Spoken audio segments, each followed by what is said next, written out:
I don't think we're asking the right question. I think the question we should be asking is, do you believe in this thing or not? I do. It's a problem you think we need to explain ourselves. Don't. To anyone.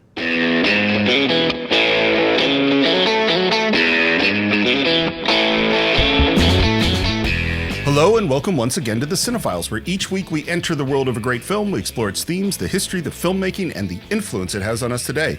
My name is Steve Morris. I'm a filmmaker and directing instructor in Los Angeles, California. Hello, everyone. My name is John Rocha. I'm a writer, producer, and host here in Los Angeles, California, and excited to be back for the second part of Moneyball.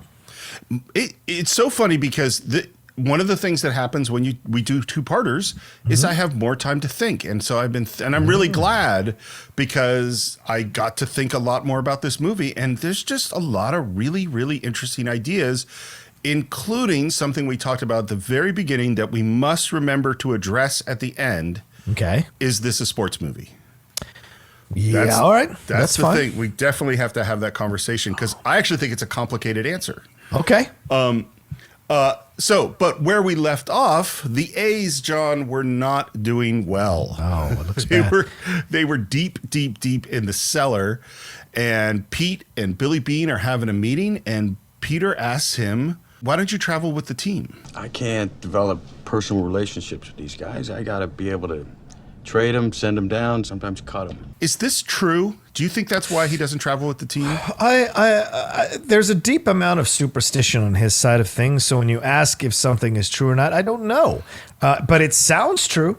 It sounds right. Because there are people who are really good at their job, but they're horrible at firing people. They take it so, personally to do it. And so creating a little bit of distance between them and you is how they navigate situations like that. And I've known managers like that, for sure. I've never been a manager like that because I'd rather look a person in their face, but it's not easy to do.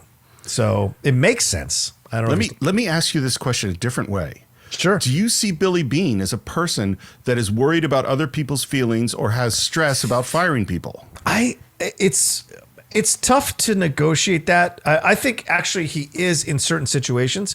But when it comes to players, I think because he's been a player who's been sent down and let go and not fulfilled his promise, maybe there's a certain level of empathy that affects him when he has to do it with a player, as opposed to, a scout like he does in the movie, or a assistant coach or a coach or whatever. There's a different situation. He can create them in his mind as management, even though he's management, but he feels, I think, a deeper connection with the players. So avoiding that emotional connection makes sense to me because of the experience that's laid out in the movie. It's funny. The more I think about this, the more I think this is total bullshit. I actually don't agree. Okay. I think he is so focused. He's so eyes on the prize. I mean, you see him just barreling through everybody else from Art Howe to all the scouts. And it's like, and even his treatment of the players, which we'll see a little later on, he does warm up. He does build relationships with them. But up to this point, I think he's just like, whatever I got to do to win. I really think he doesn't have a hard time firing players. I think he has a hard time getting emotionally involved with the team. I think Andy's superstitious. I think his reason of why he doesn't travel with the team is a total lie. Okay. That's my opinion. Okay. But of course, then we get into this conversation about how it is to cut a player. And Peter's like, well, I'm never going to have to do that. And Billy goes, yeah, you do. In fact, cut me. And it's just a really funny scene of Peter very awkwardly trying to cut Billy Beane. You've been a huge part of this team. Sometimes you have to make decisions that are best for the team. I'm sure you can understand that. I just bought a house here. Well, In Oakland. well...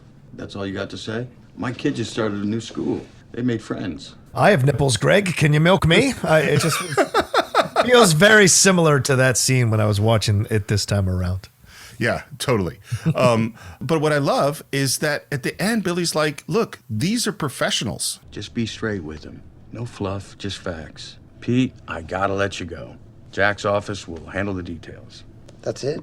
And I love this line, and I think this is a really good metaphor. Would you rather get a bullet to the head or 5 to the chest and bleed to death? I'm a bullet to the head guy. Well, you've had situations where you had to get the bad news from the boss, or you didn't get the part, or whatever the thing is. In my experience, I know the second before they start talking where it's going to go. So it's like, just come on, just let's get to it. You're like, Steve, come in here. Oh boy, I know what's happening. There's so many times where I've sent a script or something, or someone to a friend and say, hey, so what did you think? And there's a pause. It's even the hesitation. You're like, fuck,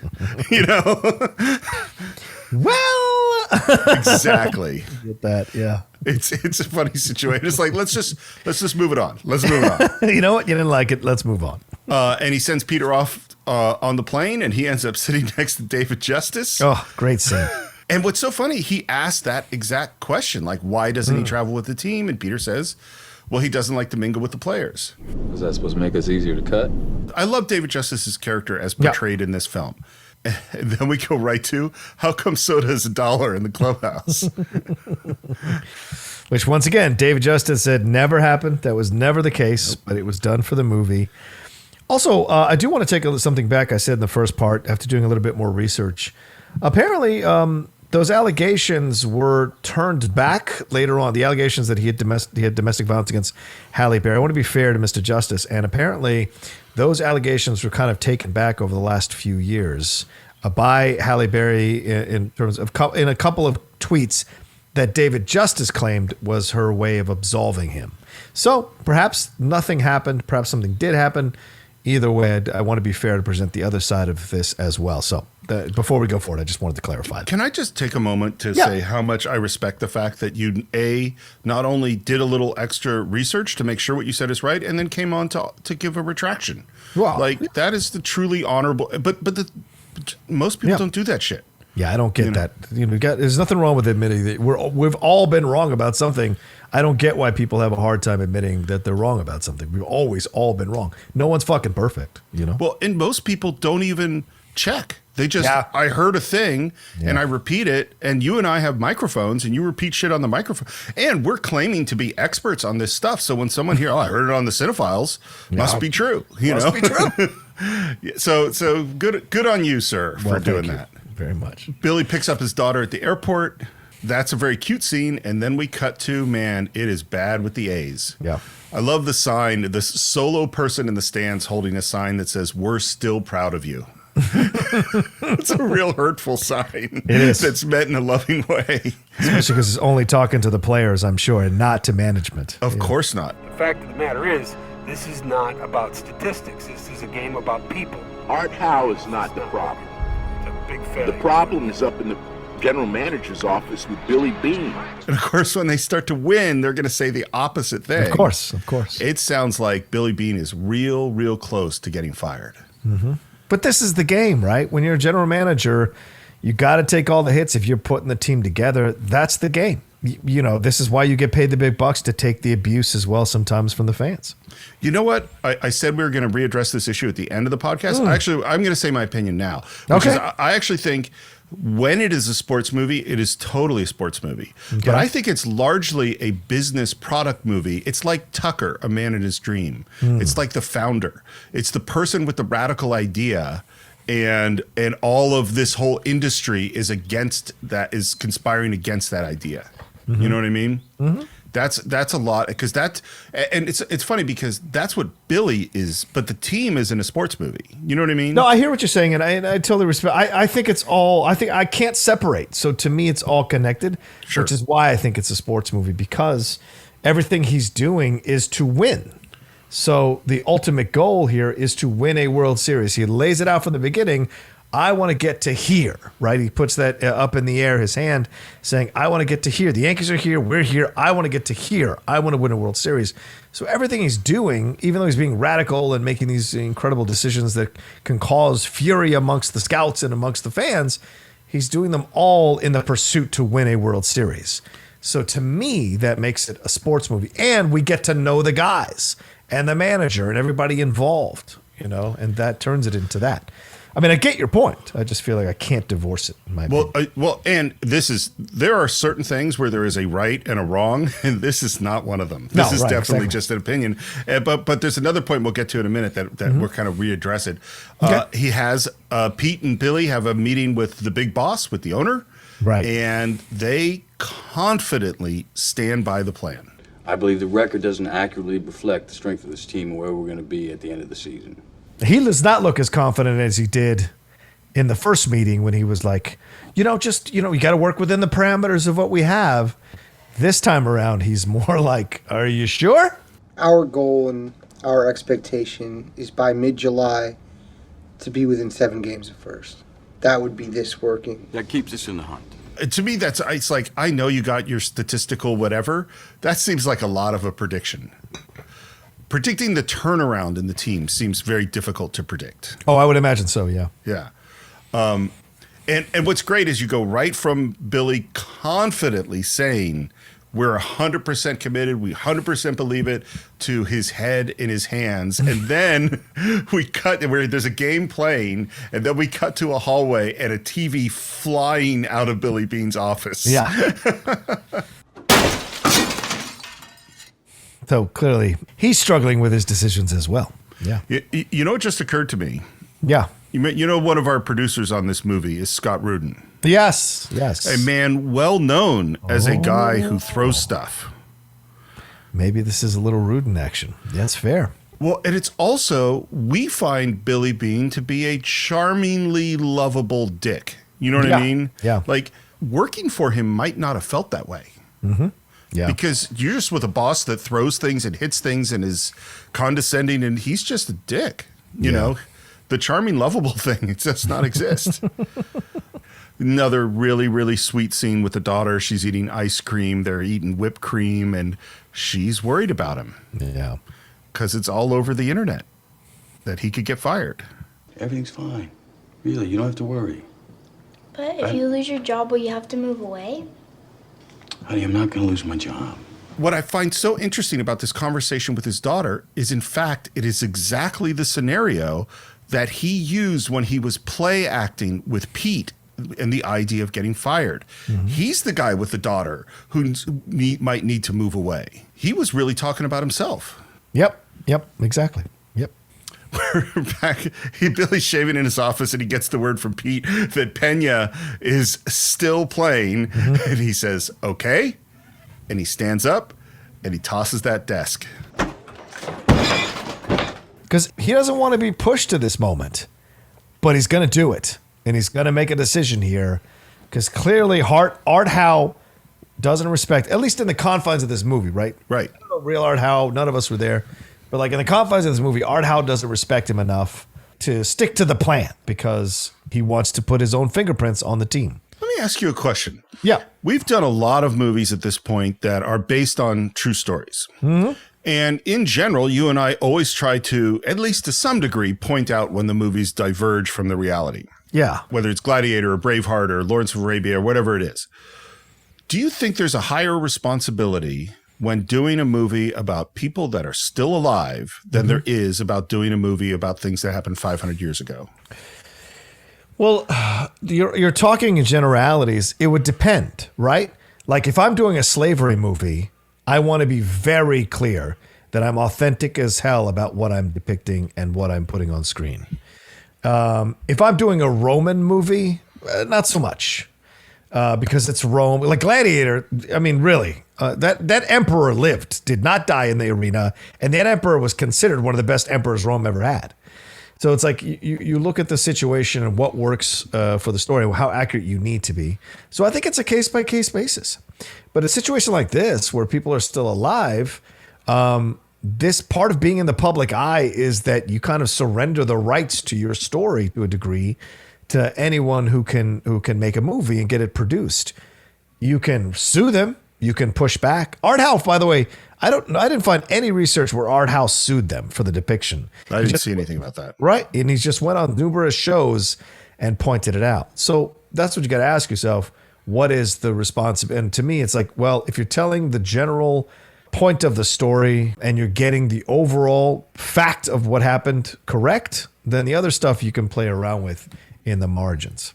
It's a weird thing. I think, first of all, your point is, I 100% agree, is there's a difference between ancient Rome, and doing a movie about slavery. Right. Is that at least very, very few people will be offended by your misportraying Commodus. Right. Like, he doesn't have that big a fan club. That's not so. And even with Braveheart, which I think people have a greater connection to, I don't think anybody's really genuinely upset. Whereas if I do a movie about the Holocaust and don't handle it the right way, that's going to be a serious thing that people are upset about. Yeah. This circumstance, it's not like everybody is offended that Art Howe is mistreated in this movie. Mm-hmm. I wouldn't do it this way. And maybe that means I would make a much less good movie. Mm-hmm. I know from doing documentaries, the promise I've made to every single person I've ever interviewed in a documentary, because I'm going to edit the shit out of what they said, including frequently I'll edit within the sentence. So I'll take 2 different sentences from 2 different interviews and put them together to make one point. Yeah. But the promise I always made, and even when we did our little silly documentary about the Cine-Files, is my job is to make you be the best version of you. My job is to make the people that I'm interviewing sound as articulate and clear and awesome as possible, even if the point they're making is a point I disagree with. I wanted them to make the best possible version, as opposed to someone like Michael Moore, who politically I align with, but he does every cheap shot you can do editing to make people look bad. Yes. And as an editor, I know I could do it. I could have made you look really dumb in the Cine-Files documentary if I had really wanted to, because it's so easy to do. Yeah. I can make someone look silly saying the most brilliant thing in the world if I edit them the wrong way. Totally. And the show would have been over. But yes, that's absolutely true. But you can't argue that The Social Network and this that have serious accuracy problems aren't good movies. They are good movies. Absolutely. Yeah. Gladiator, Braveheart, as you said. Yeah, great. I mean, we wouldn't have covered them on the Cine-Files if we didn't think they were good movies. Yeah. But right now, we're having another scene with Art Howe in the dugout, and it is about Pena, and he wants to play Hatterberg, and obviously Art Howe doesn't want to do that. I disagree with you, plain and simple. Moreover, I'm playing my team in a way that I can explain in job interviews next winter. I love that. Why do you love it? Because he is also not believing in this. And so he is preparing himself for a life after this situation, like a smart man should. And he's got to go in those interviews because other managers, or general managers rather, are going to be like, why did you play this guy when you had Pena? And he will lose credibility if he says, well, the general manager told me what to do. Because then it'll look like you're shitting on your former general manager. So what general manager is going to want to hire you if you're willing to throw your most recent one under the bus? It displays a very specific mindset, which is we've already lost this season. Great point. I'm thinking about next year. Which, as the general manager, I don't like to hear my guy thinking that the reason he's making plays or making assignments on his lineup are because of his job interview when he's going to work for somebody else. Right. Like, that doesn't sound good to me. And of course, he does play Pena, and we just off camera now hear things being destroyed as the A's lose another game. And he is near the locker room, and we're hearing some funky music playing from the locker room. Billy Beane walks in, sees his losing team dancing and having a great time, grabs a baseball bat, hits the radio. They all turn. Is losing fun? Is losing fun? No. What are you having fun for? And there's a silence, and he points up. There's a long pause. He drops his hand and says, "That's what losing sounds like." And then he tosses the big thing of Gatorade. Yeah. I love it. It's a great moment. I love that moment. Because, God damn, if you're going to be sitting on the table shaking your thing while we're in a losing streak. Yeah. Fuck you. Like, that's the thing of like, and there are players like, and John B was certainly known for being this kind of fuck up. There are players like this who make that money and are really like all they care about is making that money. And hey, I did what I could do. and they don't take it as personally. And I get it. A lot of people say, "What's a 182 game season, or whatever it is," or 162 game season. Sorry, but still, you got to care. And if you walk into a locker room, and especially if your ass is on the line, like he put his butt on the line, to see them just dancing while they're in the middle of a losing streak, he got off light, in my opinion. There's the moment in Major League where they're getting the pink slips, and Tom Berenger gives the advice, I think, to Wesley Snipes of like, look, whatever happens, you just keep it to yourselves until you get out of clubhouse. You don't want to celebrate in front of guys who just died. Yeah. But what if we're one of the deceased, huh? I think it's kind of almost the opposite, but the same thing. Is like, look, there are going to be some people that roll with defeats better than other people. Some people could just shake it off and go have a good time. Yeah. You shouldn't bring that in the locker room. There's going to be some people that are pissed off in mourning. You know what I mean? Like, let's handle this situation with respect. If you want to, Giambi likes going to strip clubs and you want to go party that night in the strip club, well, that's on you. Right. But that shouldn't be what's happening in the locker room. Exactly. Billy's driving, comes to a screeching stop, thinks, and has an idea, goes into his office, calls up Pete, and he's starting making calls to make deals. Yep.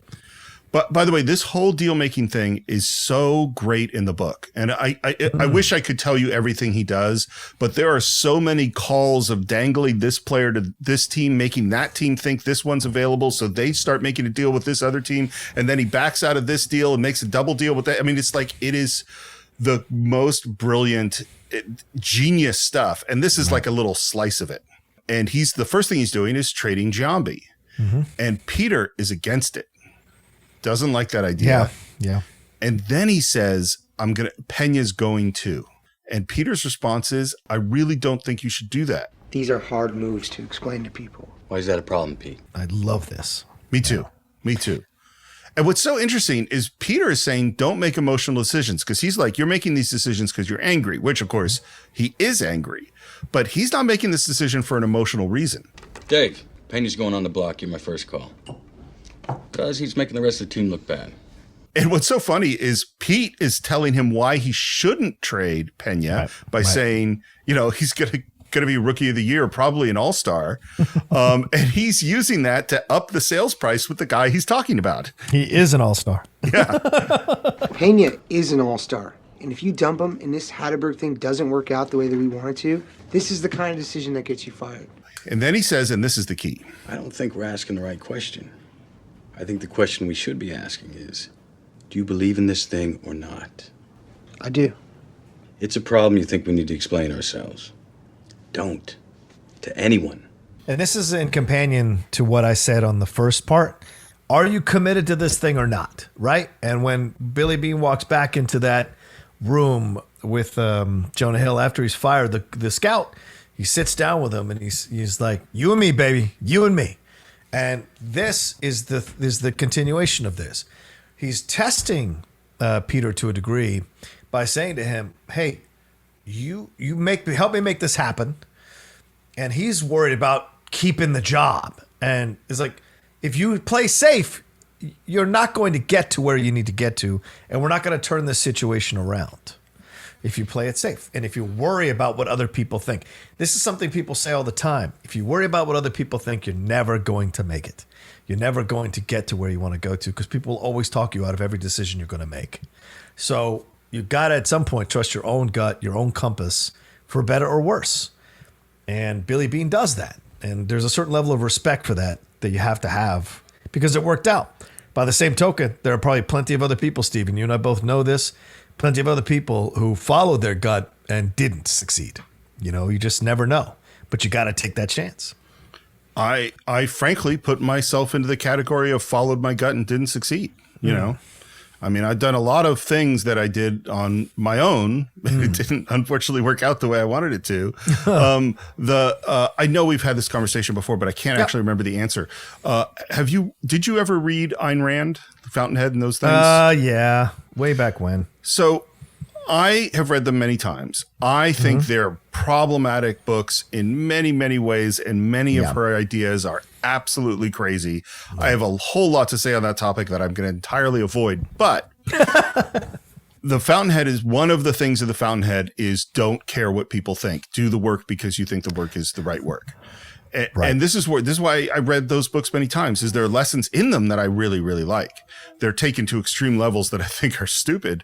And again, here, I'm going to name another person who says some things that maybe I don't like so much. But have you read the David Mamet, True and False? Yeah, I have it on the other bookshelf. Yeah, it's True and False. Very interesting book on acting. And some things I like that he says, and some things I don't. Oh, yeah. I'm sure you have the same. It's funny putting him and Ayn Rand in the same thing, but I have similar, like, these are brilliant people who did brilliant things in some ways. They're not that far off, Steve. Yeah. And I bet he loves her. I bet he does too, yeah. But he said a thing, and I'm not going to quote it exactly because it was years ago that I read it, but it was something like, people spend all this time trying to please them. What do they want? I'm going to try to give them what they want. And what he said is, first of all, there is no they. And second of all, if there was a they don't know what they want. And you can't predict what they want. Right. So because they don't exist, they don't know what they want, and you're not capable of predicting what they want, you might as well follow what you believe. And I really do agree with that. Yeah. Even though that philosophy hasn't worked that well for me. But do you regret it? Do Yeah. you regret following your gut? Part of it. Yeah, absolutely. Really? Okay. I mean, and this is the hard thing. Do I regret that I'm sitting where I'm sitting having this conversation with you? Not at all. And all those experiences, part of it is getting the shit kicked out of me made me a more humble, less arrogant person, if you could believe such a thing is true. and I think that made me a kinder, more compassionate, more gentle person. So no, I don't regret that. But part of me goes like, well, what if I had just gotten a gig as a writer's assistant on a TV show? Yeah. And just worked my way through the system rather than going outside the system and making Siren and making, doing projects on my own. Where would I have been? Or what if I had kissed Fred Weintraub's ass the time that he didn't want to pay me? Maybe I would have directed a movie for him, and maybe that would have led me to another place, or not. Maybe you'd have been trying to keep getting a writer's assistant job over and over and over again and not getting moved up. Or even getting moved up and doing work on a show that I despised. Yeah. For people I hated, Yeah. Or a reality show. Yeah. I mean, how many people do we know that have been in those situations? So, I mean, certainly I've thought a lot about, maybe I should have done this differently. Yeah, I think, I'll take it back a little bit. Regret might be strong. Yeah. But, I mean. You wonder. There's nothing wrong with wondering. Well, and let's be real clear, John. I didn't handle everything perfectly. Well, it's not for me to say because I wasn't there for any of these situations. But if you're saying that, that's certainly always something people have to factor in as well. And certainly Billy is struggling with how to handle this decision overall as he's throwing TVs out the door. So, yeah. One of the last things in his negotiation as he's dumping Pena is he gets the guy to pay for the sodas for 3 years. Not only is that inaccurate, but I think it's ridiculous and silly. It's a Sorkin move, though, isn't it? That seems like something Sorkin would put in there. Yeah. It's so funny. I admire him so much. He's such a damn good writer. But he does certainly have Sorkinisms. Yes. Right. Anyway, now we have to go tell the players. And Peter has got to go fire Pena.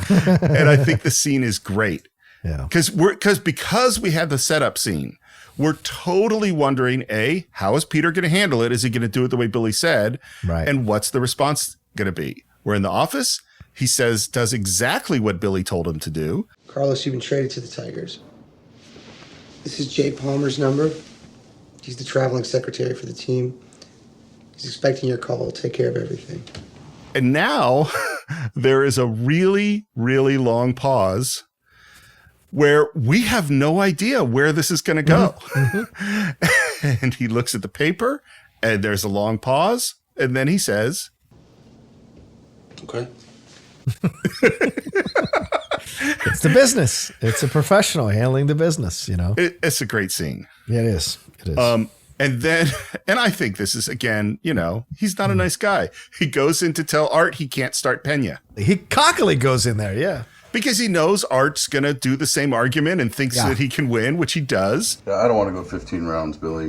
The lineup card is mine, and that's all. Okay, lineup card is definitely yours. I'm just saying you can't start paying you at first. Well, I am starting him at first. I don't think so. He plays for Detroit now.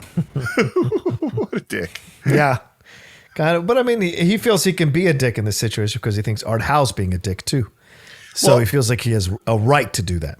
Well, and frankly, I would be on team Art Howe. You know, like this guy's playing really well.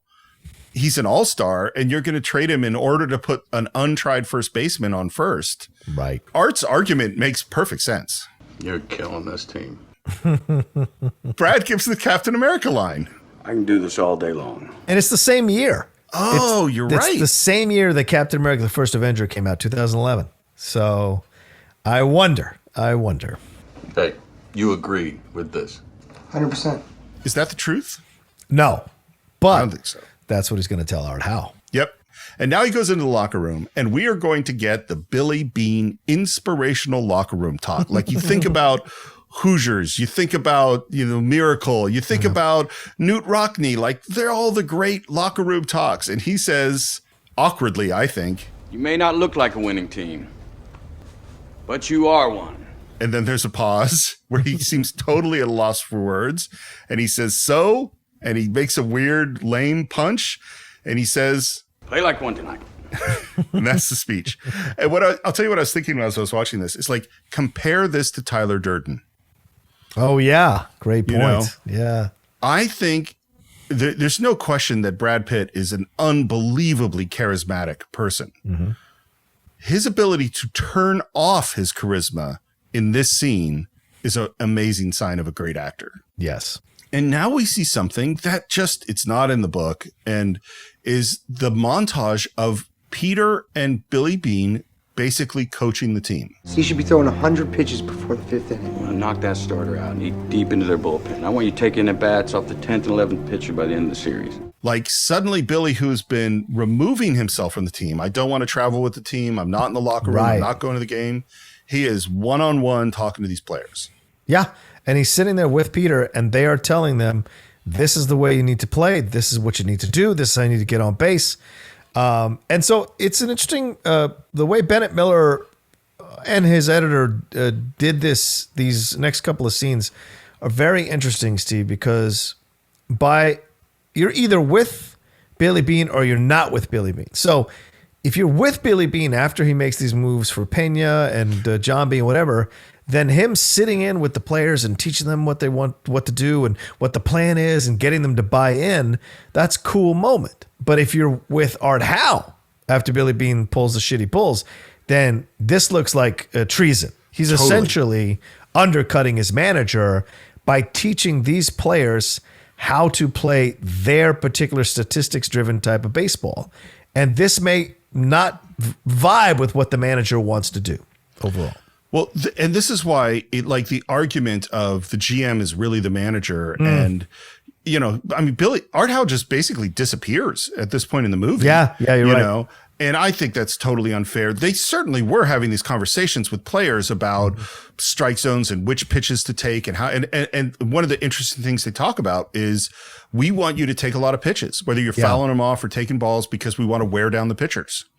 And I love they say, it was so funny because I had made a note in this scene about blackjack, and then the next line that happened was, Every at-bat's like a hand of blackjack. Every card that's dealt, your odds completely change. and here's what made me think about blackjack. So I like playing blackjack. I recently heard a lecture of a mathematician giving odds, and it's kind of totally turned me off blackjack and all gambling, because it's just what this mathematician, he's a guy who Vegas hires to figure out the odds of all their games, all their slot machines, and new games. Like, we're inventing a new game. Yeah. And what he says basically is, if you sit down for 10 minutes of the slot machine or craps table or whatever, I can't tell you at all what's going to happen. You could win 5 in a row. You could hit the jackpot. I have no idea. The longer you play, the more exactly he can predict exactly to the penny how much you are going to lose, and you are going to lose. Wow. Over time, you will lose because, and blackjack has it's like a 1% advantage for the house, which is really small, which is why you have good odds at blackjack. But the longer you play, Well, you are going to win 49% of the time. Exactly. Yeah. If you play perfectly, by the way. But one of the reasons do you know what the house's main advantage at blackjack is? No. You bust first. Is that you have to make a decision not knowing what their whole card is, and you're going to bust, and some of the time you shouldn't take that card. Right. And because you bust first, the house has the advantage. And it does make me think about if you can force that pitcher to keep pitching. Yeah. If you take that first swing on that pitch that might not be the right pitch, that's the pitcher's advantage. Yep. Absolutely. And one other thing comes up is they go, so you're saying you want us to walk more? And he says, good question. Yes. And now we have a scene with David Justice in the batting cage. This is a great scene. It really, really is. And the actor playing David Justice is Stephen Bishop.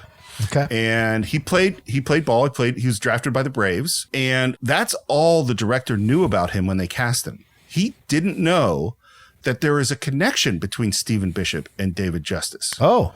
Which is that David Justice was Stephen Bishop's hero.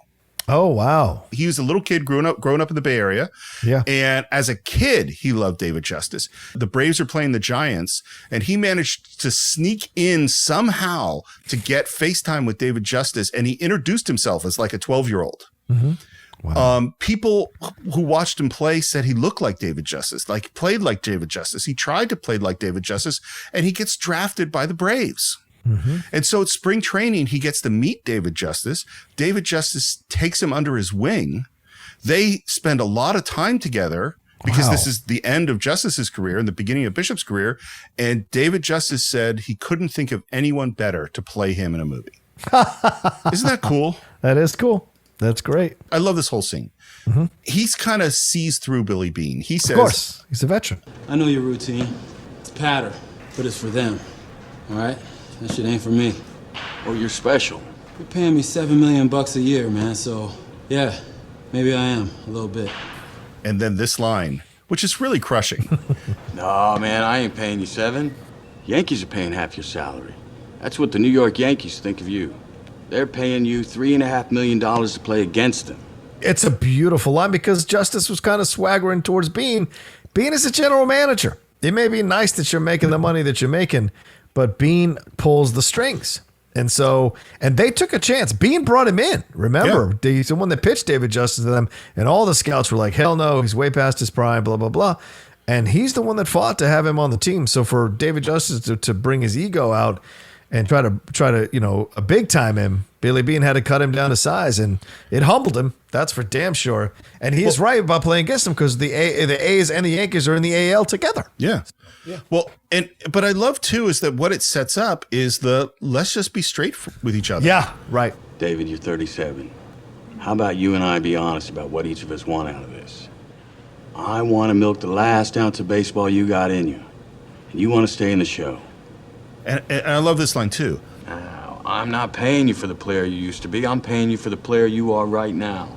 And what's so great about that is he just took him down a peg. Yeah. And now he builds him up a peg. Mm-hmm. This is, I would say, the best leadership Billy Beane has shown in the whole movie. It's man management. That's the best. To me, that's always been the best way to be a manager. And I love the fact, and he's general manager, obviously, but I love the fact that like you said, he took him down, but he also brought him a reality check. Yeah. Don't chase trying to become that player you were before. You're never going to be that kind of player. Play the ball you can play now. That is precious to us. So it's a way of alleviating pressure on a player. Well, and he's saying part of your value is not your 37-year-old body, it's your mind. It's your understanding of the game, your ability to be a leader with the team. All right. I got you. And he goes back to batting practice. And I love he goes to talk to Hattie. And they a little chatting about first base, and then he asks, "What's your biggest fear?" A baseball being hit in my general direction. And Justice laughs. That's funny. Seriously, what is it? No, seriously, that is. and then walks out, leaving Justice just kind of standing there like, "What? You play baseball?" Billy Beane's advice to Hattie is to be social. He says, "Be like a greeter at the Gap. If a guy steps into your office, chat him up." Yeah. So Billy Bean didn't teach Hattie that. He had been doing, that was his favorite part of being catcher, is talking to the batters. But you can't talk that much to the batters in baseball. There's an umpire standing right behind you. You know, like there are rules about distracting the batter. It's a lot easier to talk to batters at first base. That is what started to make him comfortable playing first, was just chatting the hell out of the people on base. We also hear, by the way, no bunts, no steals. Yep. I don't know the statistics on that. Do you feel that those are good strategic choices? No bunts and no steals? Well, it's a way because steals risk getting thrown out. Bunts, if they don't work, and a lot of people statistically are not good at delivering the perfect bunt. It's not easy to deliver a good bunt. So why try high risk moves when and this is ironic because he's essentially bringing in these players and following the sabermetrics. That is the risky, rebellious move. Right. But he's telling them all to play safe. Yeah. So this is the irony of it all. Like everyone he brought in because he knows that they're not the best baseball players, but as a group, they could lead to victories because he can get them to play safe. And getting the steal or trying the steal or trying the bunt, it messes up that plan. So it's certainly an interesting approach to the game. You know what's interesting is that it's those spectacular moves, the steal, even a bunt, that is what separates the great baseball players from these guys. Right. You know? So it's like, no, we want you to do where your statistics are. Just slow and steady. And I do love this moment. Let them make the mistakes. And when your enemy's making mistakes, don't interrupt them. That might be my favorite line in the movie. Yeah. I'm telling you, someone who has been 7 years or 7 seasons playing in the Schmodown, sometimes that's the best way to play. Just sit back, relax, don't be nervous, and wait for that other person to blink first. Yep. And it's not always easy to do, but it does happen. And if you can just calm your nerves and play your game, that other person's going to see you're not rattled, and that may rattle them. You just never know. And guess what, John? It's starting to turn around for the A's. Yes, it is. They're starting to win some games. They win 7 in a row. And what's so interesting is we're cutting from archival footage of these actual games to these really, really dramatic shots of our actors with beautiful shadows and beautiful lighting. The cinematographer is Wally Pfister. He is Christopher Nolan's big cinematographer. He did Inception, Dark Knight, he did The Prestige. So this is a big cinematographer. And here's what they did that I think is so interesting. In general, nighttime baseball games are lit generally because they're lit for TV. So everything is lit. And what he did was he turned off a ton of lights. That's why we have all this depth and all this shadows and all this contrast. And it's so interesting because if you think of every baseball movie you can think of, at a night game, it's under the bright lights. Everything's bright. And that's not what they did here. And so remember how when the A's were losing that the radio announcer said, I mean, we can't blame Art Howe. This is Billy Bean's fault. Now the A's are winning, so they're going to give Billy Bean credit, right? No. A lot of excitement. What a winning streak. But how about the calming influence of Art Howe? Art Howe is the reason this team is winning. And I'll tell you why, Steve. What did you say earlier when I made my retraction or correction of the David Justice stuff? People, it's not in there. Sometimes it's not in people's nature to be wrong or to admit that they're wrong. So these broadcasters who were so adamant that Billy Bean was the issue are now, instead of saying, you know what, maybe we were wrong about Billy Bean, it's easier to say, oh, Art Howe is doing a great job managing these players. It's just easier than admitting you were wrong. Well, and I'm really glad you said that because this points out exactly why sabermetrics is important, because statistics show when you're right and when you're wrong. Yeah. If you never look at statistics, if everything's on your gut and how people look and how you feel about things, there's no need to admit when you're wrong. And this is why, not taking a political side, but whatever political party you're in, whatever you believe in, think about the news people and the pundits and all those people you talk about. Think about the ones you love. Mm-hmm. Now, we know on both sides all of them have made mistakes. None of them are good predictors. Right. You know, all of them have made mistakes. How often have you ever heard any of them, left or right, say, you know, I said this thing 3 weeks ago was going to happen and it didn't happen, and I offer a retraction. I'm trying to learn my lesson. That clearly I was wrong about this stuff. How have you ever heard that? Yeah. Yeah. Never. No, it's rare. That is what this movie is really making me think about is how do we make predictions? Are we actually trying to figure out the truth? What is it we're really trying to do? And that relates to this next moment, because Peter is listening them give Art Howe all the credit. Yeah. You hear that? I heard 7 in a row. What I love about that is that's him internalizing the philosophy. Whether or not they praise Art Howe has nothing to do with the statistics of the team. Mm-hmm. It is completely unrelated. Yeah. This is what I wrote down. Peter said, you shouldn't want to buy players. You should be trying to buy wins. Billy wants to buy wins, not credit. He doesn't care about credit. Right. Credit isn't going to fill up the stat line. It's an interesting idea that the character who does not care about credit and just wants the wins is the person in the movie getting all the credit. Yeah, fair point. Absolutely fair point. Yeah. And now he's walking through the locker room and he is totally at home. He's talking to all the players, giving all the advice. He is, and this is where I just wrote down, man, I understand why Art's upset. Because he's taken over in this version. They're continuing to win, but they need a better pitcher. And we start talking about this guy, Rincon. Yeah. Again, these are amazing moves he makes to get this pitcher. Yeah. Yeah. And this pitcher, by the way, is going to pitch against them tonight. He knows that this guy Rincon is about to be traded, and he's going to sour the deal for another team by making a trade to this team, and then it's all this crazy stuff. Okay, so Billy says he'll pay for Rincon himself, but when he sells him for more money next year, he's keeping the profit. He's going out of pocket to pay for this player, but he knows or believes that player is going to be worth way more next season, and he's going to take the profit when they trade him back.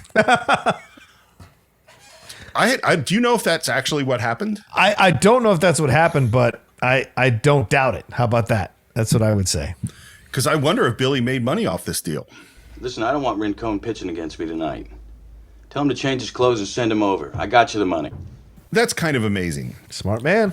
But of course, getting Rincon means we got to send somebody down. Yeah. And so we go into the locker room, and I don't really know who this player is, but he's got braces on his legs, and at first he thinks he's getting traded, but no, he's getting sent down. Just the look on his face is so devastating. And remember he says he doesn't like to get personally involved. I think he's been through this experience. So I think it's a way that the film really kind of gives you a fully fleshed out version of Billy Bean. You're seeing these moments where he's really a compassionate person, empathetic person, and these other moments where he's kind of a dick. And he's employing them when he sees fit. And it's up to you to decide if you like it or not.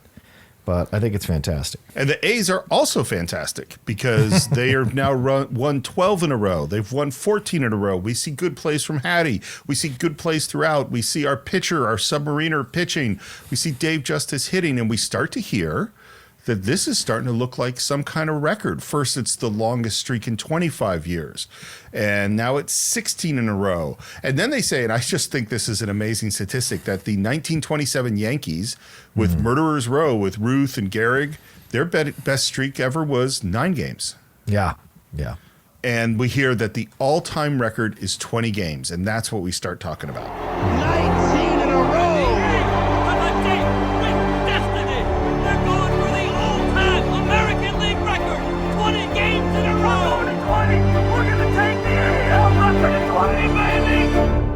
And it's time. It's September 4th, 2002. And Billy is not at the game. Don't tell me the score, Pete. Oh, Billy, it's me. Sharon? Yeah. And then she says, we're watching the game. I just wanted to say you did good, babe. We're really proud of you. Hey, are you on your way to the stadium? No, I'm on my way to Visalia to see our minor league team. Turn around, please, Dad. No way, Jose. Turn around. Nope. Come on, Dad. Not gonna happen. You're not gonna jinx it. And he hangs up and he turns on the radio, and the score is 11-0. nothing. Yeah. And he's going to go back to the game because nobody can blow an 11-0 lead, John. That would be, that would be crazy, particularly for a team that's run 19 in a row. I mean, they're not going to blow that. Right. So you think. He comes back into the stadium. The A's are on defense. Peter sees him come in and immediately ground ball error. Another error.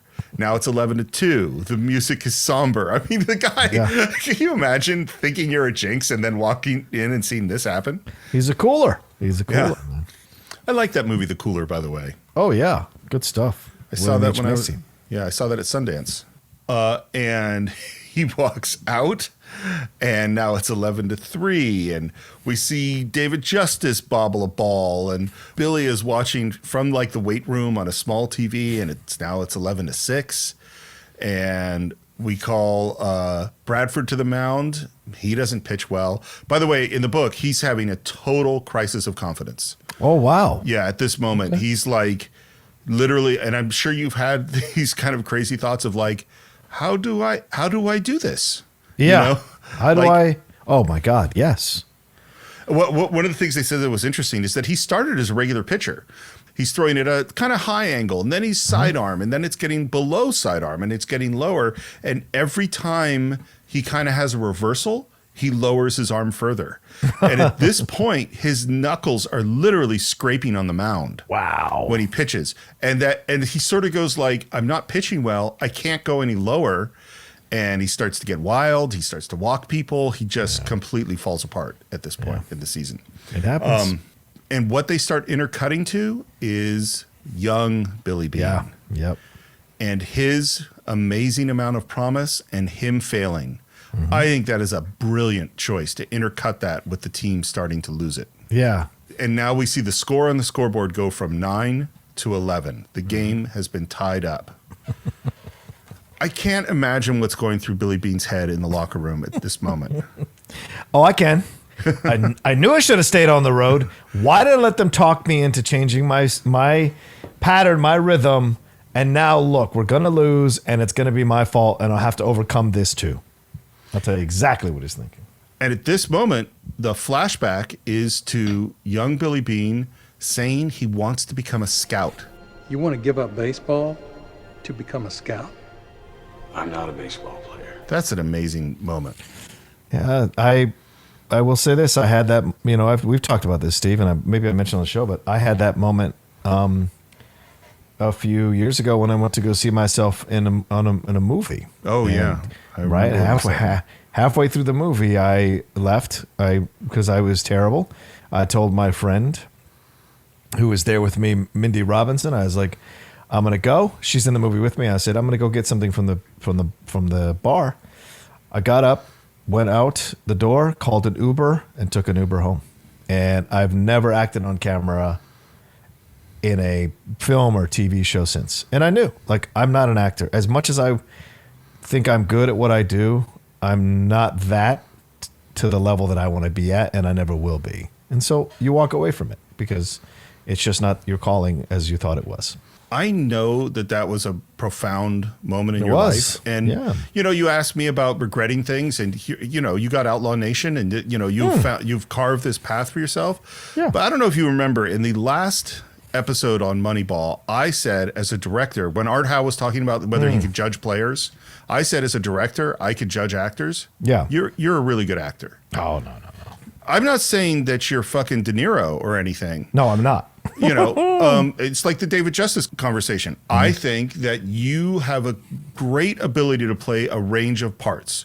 There are a ton of parts I would cast you for, but you're not De Niro. But that's not the point. I mean, and the Nor do other I thing, want to be. Nor do I want to be. I cast you, as you know, as like an FBI agent. I think that's that sort of part is a great part for you. There are all sorts of actors that are on all the fucking procedurals that you are better than. That you could play those parts. And the thing I would say, because the other, I don't know if you remember the other thing I said when I was talking about my ability to judge actors. Yeah. Most actors aren't good. I do remember you saying that, yes. The ability to do what you did, what you are very capable of doing, is much rarer than maybe you think. I mean, you've watched some auditions, haven't you? Yes, of course. And what percentage of the people who came in could act? I don't want to say. It's a lot lower than people at low levels. If you're at a high level, everyone who comes in can act. Yes, of course. But when you're auditioning for a student film, it's like, oh my God. Yeah, you know? Yeah. So, but I totally get your story. Yes. And that's clearly Billy Bean's moment. And they call in Hattie to come pinch hit. And he goes up, takes the first pitch. By the way, Chris Pratt's a right-handed batter. He had to learn to play lefty. Oof. Which sounds really hard to me for batting, particularly. Mm-hmm. And the whole point is he's a guy who can get on base. They want to get someone on base. It's slow-mo, and this is where 100%, John, it is a sports movie. This is a sports movie moment. Yeah. There's the pitch. The music is building.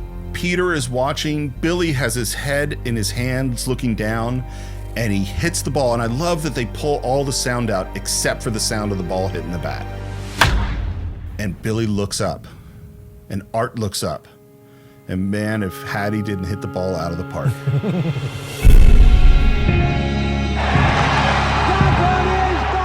The guy that he brought in hits the ball out of the park. Yeah. The guy that he made sure was playing. By the way, after I saw this moment in the movie, I paused the movie and went and found it on YouTube. It is just as thrilling watching it on YouTube as it is watching it in the movie. So do yourself a favor. If you haven't seen the actual situation and the call, watch the real one. It's on YouTube. Oh, maybe we should definitely put a link to that up. Oh, yeah, definitely. We'll put Yeah. it up on the Facebook page. Okay. And man, you could see Billy's emotion in this moment. It's hard not to be romantic about baseball. But then immediately he cuts it down. This kind of thing, it's fun for the fans. Sells tickets and hot dogs. Doesn't mean anything. And Peter's like, we just won 20 games in a row. And what's the point? And I get it. I mean, I get what he's saying. Yeah. I'm not in it for a record. I'll tell you that. I'm not in it for a ring. If we don't win the last game of the series, they'll dismiss us.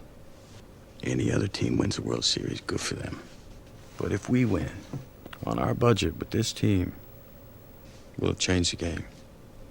And that's what I want. And this is where I don't think it's a sports movie. You said a while ago that all he cares about is winning the season, which he does. But that's not his goal. His goal is to change the game. I said what he cares about is winning the World Series, right? Winning the title. That's what he wants. He wins the regular season the last 2 years with two different teams, but winning the title is what matters. But I hear what you're saying, that he's trying to change the game by winning the World Series. Yeah, I get your point. I don't know if I 100% agree, but I get your point, because every coach thinks they're being revolutionary when they win a title, you know? And some of them are. Well, and of course, and again, I'm going to say it again. Of course, it's both. Of course, it's a sports movie. You know, like, Right. but you know, it's like you're making the first sound. You're making the jazz singer, and like you can go. My goal is to make a really great movie, but my goal is also to change movies forever. Yeah, which that movie certainly does. Much more so than it is a good movie. It's not that great a movie, but it certainly changed movie forever. And then, man, he gets up and walks out. And my thought, this is my note I wrote down here. Man, throw Pete a bone. Like, say, good job, Pete. Yeah. Why are you making this so damn depressing? And then we get to basically where we started the movie. It's the elimination game. This time we're playing against the Twins, and they lose. Yeah. And what's interesting is they do the same filmic big build to them losing that you would do to a team winning. Yeah. And what we hear is exactly what Billy predicted. A very long speech from the commentators that Billy Bean is wrong. You can't approach baseball from a statistical bean counting point of view. It's one on the field with fundamental play. You have to steal, you have to bunt, you have to sacrifice. You got to get men in scoring position, and then you got to bring them in. And you don't do that with a bunch of statistical gimmicks. And you can't reinvent baseball. Said people reinvent it all the time. And then we cut to after this terrible loss, and by the way, I should say there's just a beautiful dissolve from the live bright stadium to the dark stadium with the lights dim, and then it fades out. Yeah. As Billy Bean's dreams have faded out. Yeah. And then we cut to he's in a limo, and we end up at Fenway Park. And the reaction, and I love this, he says, we hear due respect to the Colosseum, but this is a ballpark. Have you been to he's right. Fenway? Oh, yes. Twice. It is in the top 5 of the most beautiful ballparks I've ever been in. And I'm a Yankees fan saying that. Yeah. I'm a hardcore Yankees fan saying that. That's what I've always heard. I've always heard it was a special place. I've never been to Wrigley. I'd like to go to Wrigley. Totally. It's funny how few of the storied places there are left. Yes. Yeah, because they get get too old. Yeah. But Wrigley and Fenway will be there forever. Those are never going away, I'm sure. Probably not, yeah. And now we get to meeting with the owner of the Red Sox. And after a bit of silly small talk, we get down to business. By the way, this is a fantastic portrayal of John Henry. John Henry also owns Liverpool. So I watch a lot of whatever interviews I can get on him. And certainly with the thing we talked about, the Super League, John Henry issued a very clumsy, awkward apology because he's a clumsy, awkward guy about the Super League situation for Liverpool. And if people want to watch that and compare it to what this actor did, I forget the actor's name, but he's a great character actor.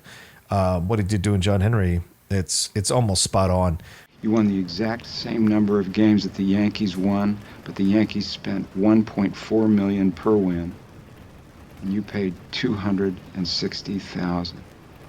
I know you're taking it in the teeth out there, but the first guy through the wall, he always gets bloody. Yeah, I love that because it's true.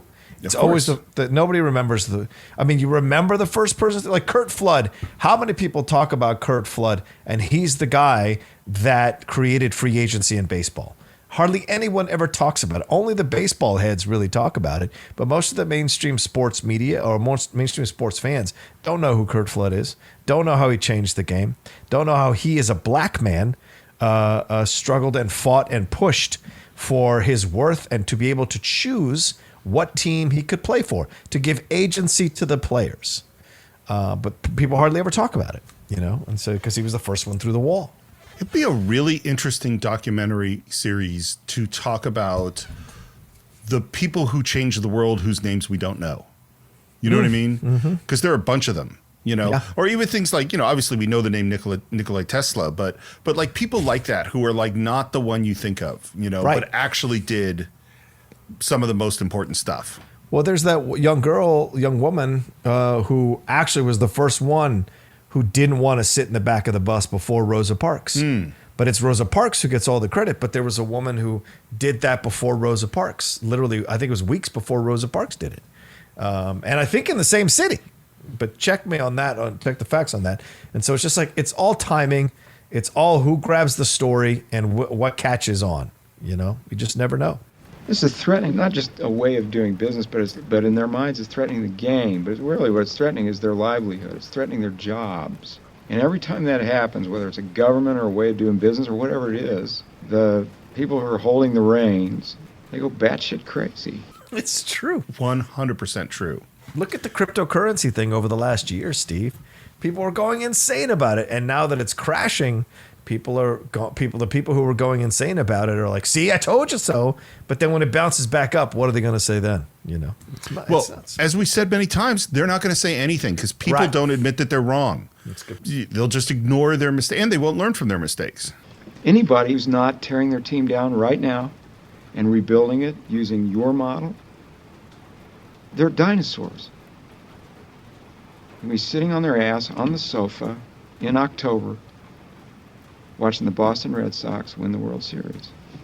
And he pulls out a piece of paper and he hands it to him. What's this?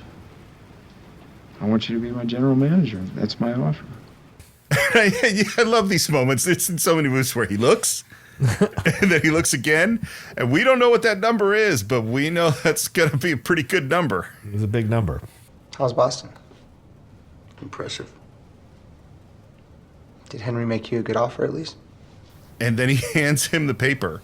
And Peter, assuming he's taken the gig, says, That makes you the highest paid GM in the history of sports. Billy Beane didn't take the gig. I made one decision in my life based on money. And I swore I would never do it again. What do you think about this decision he's making now? Well, in the context of the movie, I think it's a powerful decision. I think it's a decision that makes you cheer for him even more, because he has this moral compass for himself. And in the end, he doesn't take the deal.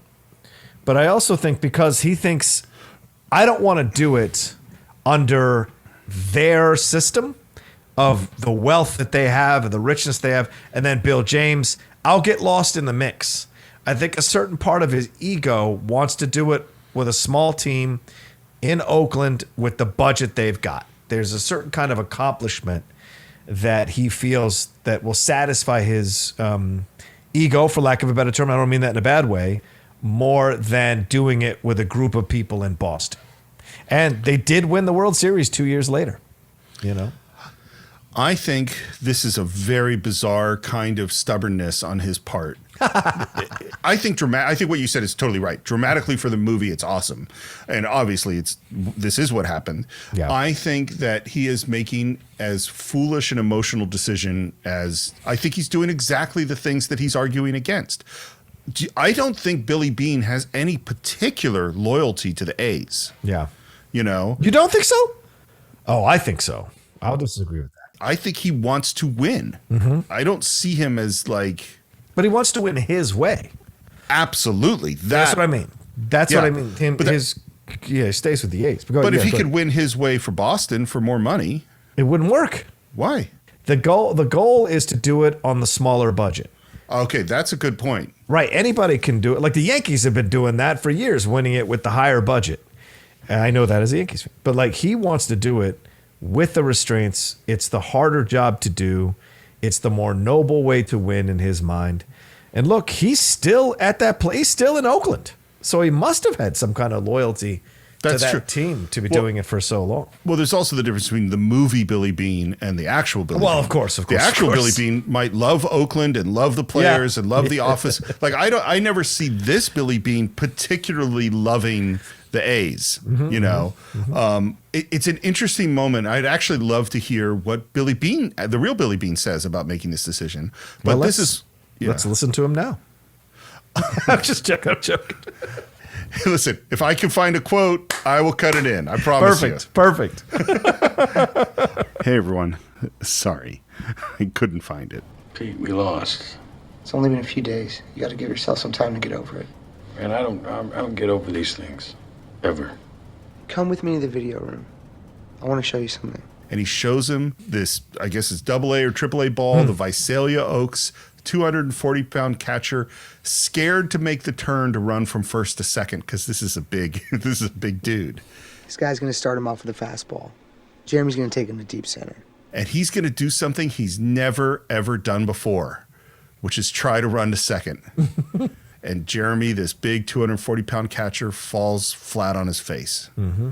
And you see Billy react, I think in a strongly emotional way because he tried to round the turn to second and he fell on his face. That's how he felt then as a player. That's how he feels right now. Yeah. This is all of Jeremy's nightmares coming to life. Oh, they're laughing at him. And Jeremy's about to find out why. Jeremy's about to realize that the ball went 60 feet over the fence. He hit a home run and he didn't even realize it. Because he's never hit one. And because he was so focused on just hitting the ball and getting to first. And he was so focused on his failure. Yeah, right. He's like, oh my God, I embarrassed myself in front of everybody. I fell down. I'm an idiot. And watch Brad Pitt in this moment. Yeah. You could just see how moved he is. And then, again, we don't know, but this seems like Sorkin. Because then Peter says, it's a metaphor. I know it's a metaphor. And in the very few nice moments to Pete, he gets up. He says, Pete, you're a good egg. And then there's just a remarkable high angle shot of Billy Beane walking onto the field. Yeah. And I love that they have Peter who is at the computer. And for whatever reason, he has this, he's the video feed of the field. So he says, Billy Beane, walk onto the field, lie down on his back, hands on his chest. I think that is such a fascinating private moment that he's having. And then he's driving and he's gotten a CD from his daughter who's recorded a song for him. And it's funny too, because what she says is, let me know if you change your mind and stay in California. If not, you're a really great dad. So she wants him to take the job. Yeah. and he drives listening to her sing, somewhat making fun of him. Yes. Then we see that Billy turned down the $12.5 million offer to stay in Oakland, as we discussed. And as you said, John, 2 years later, the Sox won the first World Series since 1918. Yeah. And that is the end of Moneyball. I hate to end it with the Red Sox winning a World Series, but yeah, that's the end of the film.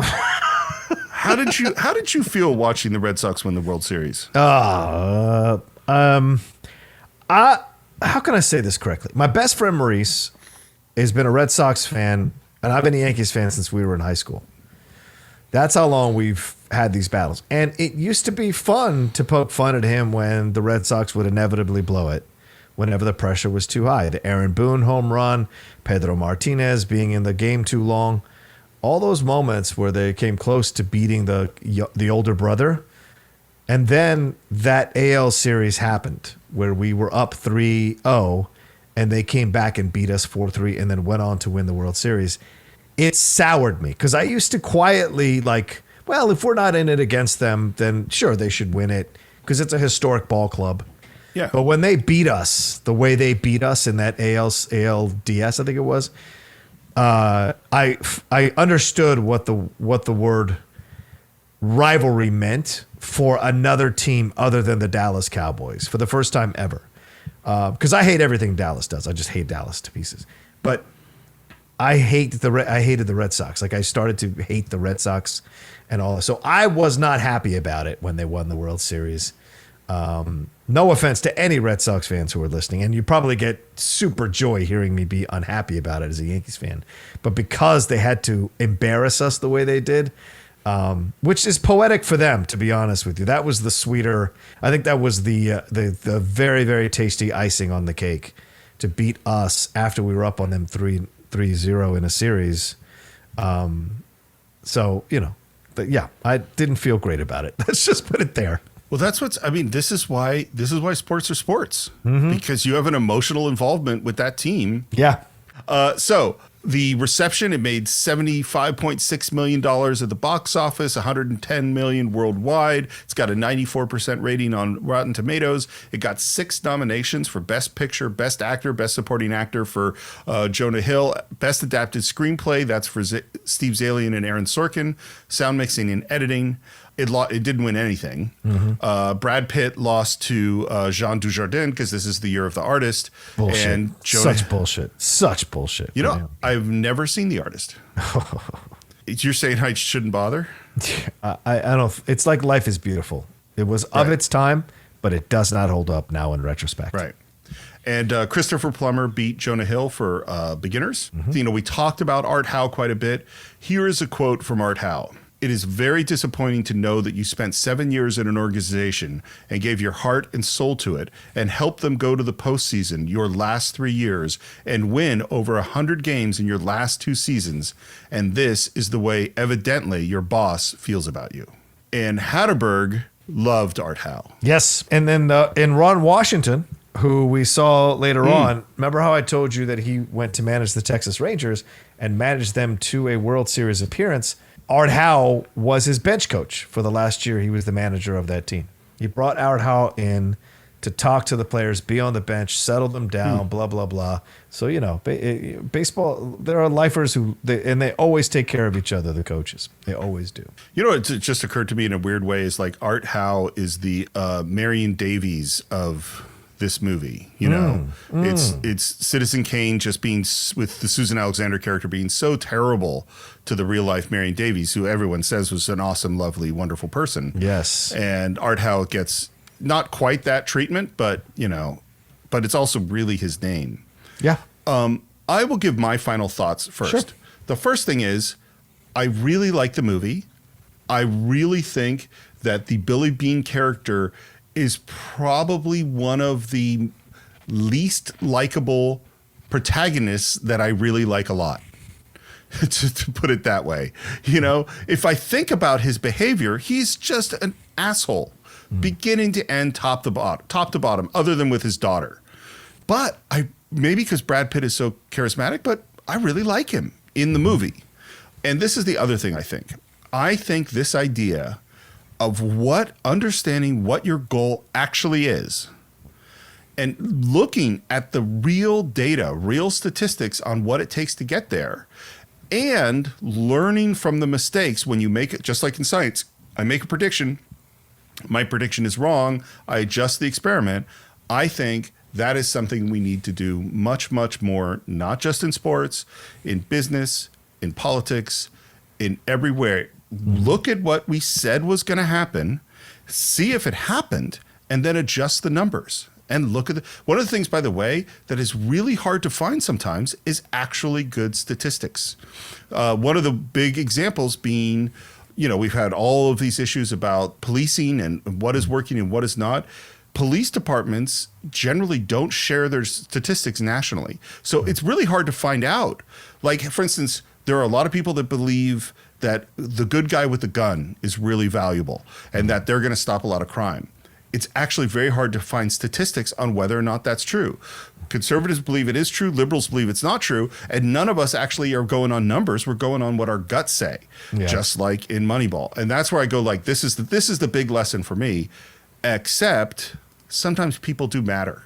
Life isn't just a bunch of statistics. There are some places where, like when I'm deciding to make a cut or what words to put in a screenplay, that's gut. There's no statistics that help you out. When you're deciding, when you're speaking on camera, you're not looking up statistics on what things you should say that the audience will be pleased with. You're being you. That's what you have to do. Right. So those are my final thoughts on Moneyball. Well, my final thoughts are this. It was great to revisit this film all these years later. I hadn't seen it in quite some time, and I fell back in love with the movie. I think Bennett Miller has directed a quiet little masterpiece. And by that, I mean, it is such a unconventional sports movie. It is such a, like the approach to baseball in the movie, this movie approaches sports movies in the same way. It's revolutionizing sports movies, showing you more of the intellect combined with the humanity, right? And as they progress through the season, and it's difficult because he's not a very likable protagonist at times, and certainly the put upon a manager is displayed as the antagonist, but you actually feel sympathy for that person if you've ever been in a situation like that with a boss who wants to just make you do what they want you to do. And it's such a great watch for the film watcher, right? It's such a great look into the world of what happens when you're trying to change something and following your gut. And it's not always easy. It's not always pretty, but it could lead to some incredible results if you stay the course. And you mentioned the cinematography, which is gorgeous. The score is excellent as well. And it features, as we said, Steve, in the first part, the maybe the greatest performance Brad Pitt's ever delivered as an actor. And that's saying something. But yeah, it was beautiful to fall back in love with this movie again and enjoy it and reappreciate it. I need to have another conversation with myself about where I rank this in my top 10 sports movies for sure. I'm really glad you mentioned Bennett Miller because I want to say one more thing is that now I don't know much about him or why his career has gone the way it's gone, but this guy made 2005 his first feature is Capote, which is a really good movie, got Oscar nominations. His next film takes 6 years for a next feature, and that's Moneyball. Then he makes Foxcatcher, which I haven't seen, but I've heard is really good, and that's it. And it's like, why there are certain directors. I mean, there's some expertise going on in Moneyball. It's a really, really, really well-made film. Why isn't this guy making more movies? Yeah, I don't know. In 2014, he said, "I'm a tumbleweed. I don't have an apartment. I don't have a car. I don't have a staff. I don't own anything. I just move to the next thing when I'm called to move to the next thing." That's interesting. Yeah. Wow. Yeah. So that's what we think of Moneyball. Of course, we'd love to hear what you think. You can visit us on our Facebook page, do a search for the Cine-Files. You can follow the Cine-Files on Twitter at Cine_Files, on Instagram at the Cine-Files Podcast. You could subscribe to the show at all the usual places, iTunes, Spotify, on YouTube. You can leave your comments. And even if you're a YouTube person or a Spotify person, if there's any way you could get to the Apple Podcast page for the Cine-Files and leave a review, we would really, really appreciate it. You can support the show on patreon.com/the Cine-Files, where we're releasing Cine-Files shorts all the time. We give you sometimes advance notice on some of our upcoming movies. You can ask specific questions of us and even pick a film for us to do in the future. That's a great way to support us. But guess what? There is another way that you can now support the Cine-Files, which is if you look on the show notes right now, there is a link where you can become a supporter of the Cine-Files directly through Anchor. This is the easiest, simplest way to do it. It's basically like leaving a tip at the end of your meal. You just click on the link, they take PayPal and credit cards, and it is a very simple way to say thank you for the excellent service you've received on the Cine-Files. You could also buy or stream Moneyball along with every other movie we've ever reviewed on cinephiles.net. And you can reach me on Twitter at SRMorris, on Instagram at SRMorris1. John, how about you?